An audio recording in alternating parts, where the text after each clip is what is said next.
Big blow to TNT's chances in their much-anticipated World Cup qualifier with Guyana over in the Dominican Republic on Thursday. That's because Coach Terry Fenwick's worst fears materialized on Wednesday when one of his players returned a positive test result after the latest set of COVID-19 PCR testing results came back from Tuesday night.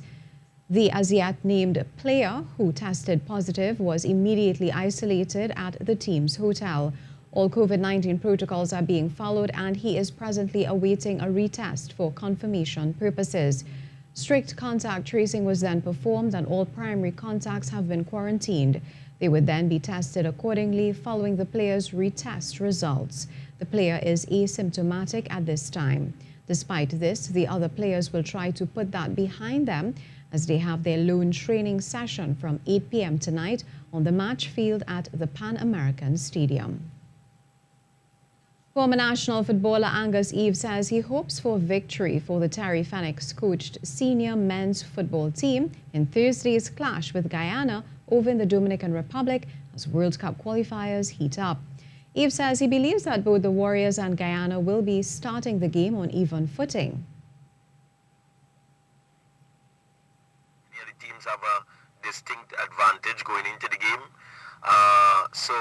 I think we have a 50-50 chance of winning once we get our structures and our systems right. Looking at the squad of players that Terry carry, I'm comfortable with the guys that are there. I know we're missing a couple of guys, but you could only play with the guys that you have. So I think I'm very optimistic of the team's chances in the game tomorrow. He adds that it is important that the team doesn't lose the match based on the format of the qualifiers. You may not win the game, but at least you want to start with a point because it gives you a base to work from. So I think coach will be going in probably a little bit apprehensive at first and be cautious, see what the opposition has.